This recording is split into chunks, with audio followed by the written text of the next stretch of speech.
I first met Sharon Vandal standing in my driveway with her arms crossed like she was about to issue a parking ticket on my own property.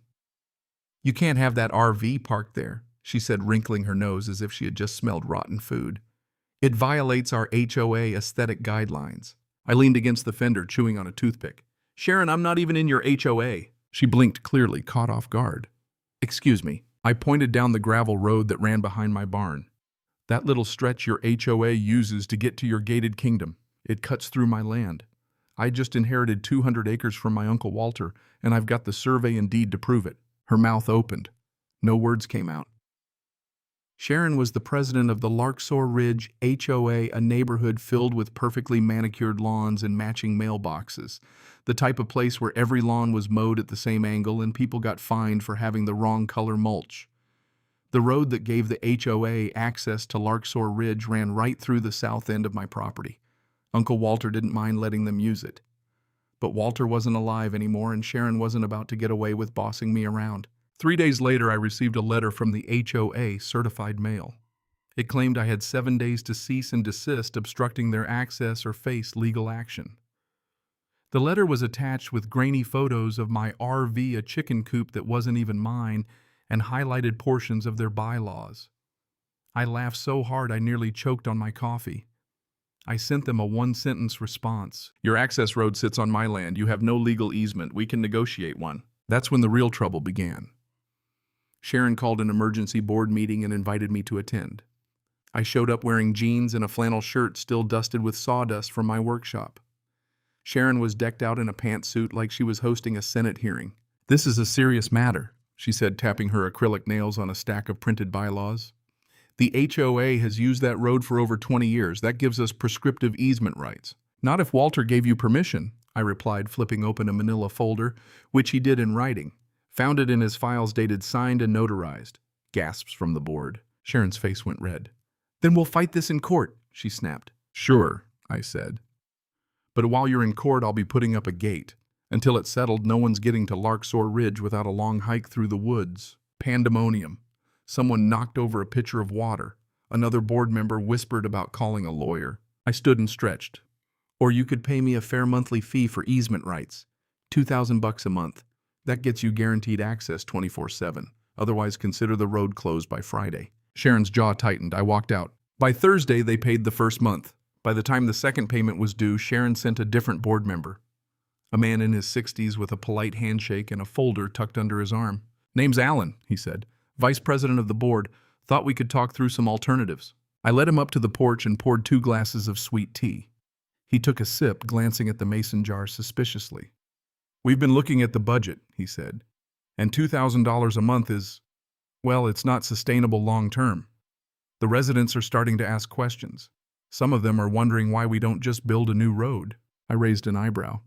"You're welcome to try, but unless you've got a bridge team and a few million in spare change, you'll find the creek and those granite ridges don't cooperate." Alan whistled softly.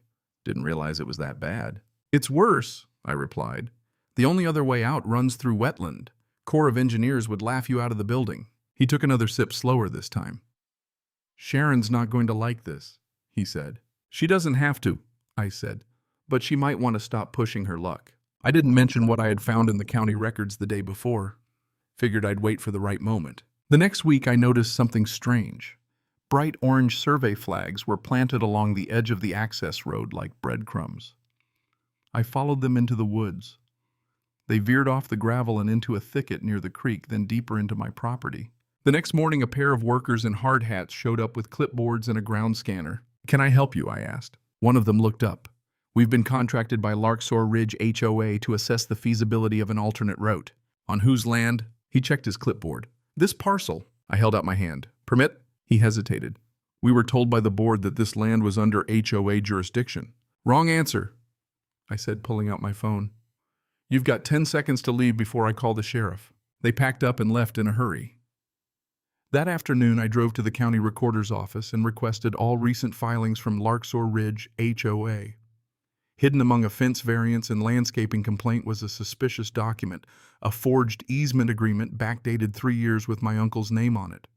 The only problem, it wasn't his signature. I recognized Walter's handwriting. He'd shown me once how the loop in his W always dipped twice. This one was a shallow curve. I made copies and drove straight to the sheriff's department. Detective Graves listened quietly, flipping through the paperwork slowly. His office smelled faintly of coffee and gun oil. "You're saying they forged a legal document to claim a permanent easement over your land?" "Exactly," I said. He leaned back, tapping the folder with his pen. "This isn't just a zoning issue. It's criminal fraud." The next day, a pair of deputies served a subpoena at the Larksour Ridge HOA clubhouse. Sharon tried to intercept them at the door, but it was too late. Graves was already walking in behind them. I watched from across the street, arms folded. Two residents stood beside me on the sidewalk. One, a woman in a faded yoga top, frowned toward the commotion. "They told us this was just a formality," she said. "Not quite," I said. "Looks like they tried to steal land." She turned to me, eyes narrowing. "You're the new guy, right? Walter's nephew?" I nodded. "I didn't vote for Sharon," she muttered, then walked away. By the end of the week, Graves called to update me. The forged easement had been filed by the HOA's legal counsel, William Clean, a lawyer with a history of aggressive tactics. Apparently, he'd been sanctioned twice in the past for similar behavior in other developments. Clean was charged with felony fraud and obstruction. Sharon wasn't far behind. Texts between her and Clean revealed that she'd instructed him to handle it quietly. When detectives asked her what that meant, she refused to answer. The local paper ran a story, "HOA President Under Investigation for Land Fraud." When I stopped by the feed store that Friday, the clerk behind the counter gave me a thumbs up. "Heard you're giving those Larks folks a real education," he said. "They're learning," I said, tossing a bag of seed onto the counter. At home, I installed new trail cams, motion-activated infrared, sending live footage to my phone. Not because I expected trouble, but because I didn't trust Sharon to go down quietly. Sure enough, that night at 11 o'clock, my phone buzzed. Two figures' flashlights walking along the edge of the woods near the access road. I called Graves. By the time deputies arrived, the pair had retreated, but not before one of them tripped a wire I'd strung between two stakes. The resulting flare lit up the hillside like a 4th of July finale. Graves reviewed the footage the next morning. "One of them's definitely Clean," he said. "Already on bail and violating a no-contact order with the property in question, he's going back in." Sharon resigned 2 days later. The HOA scrambled to stabilize. Alan stepped in as interim president and scheduled an open forum, a real one, not one of those public comment limited to 30 seconds types. He called me the day before. "I know you don't owe us anything," he said. "But if you came and told your side, it might help clear the air." I agreed, but only because Alan had been honest with me. The room was packed. I stood at the front and cleared my throat. "I'm not here to make enemies," I said. "But I'm also not going to be walked on. My uncle let you use that road for free, and you repaid him by trying to forge documents and steal the land. That's not how neighbors behave." A man in the back raised his hand. "We had no idea," he said. "Sharon told us you were trying to extort the HOA." I held up the forged easement. "She filed this. It's a felony. And your HOA dues paid the lawyer who did it." Murmurs rippled through the room. Alan stepped forward.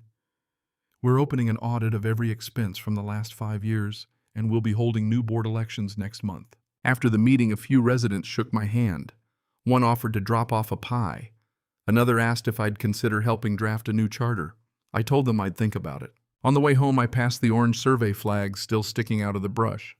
I pulled them up one by one and tossed them into the back of my truck. Let the HOA make their own trail from here on out.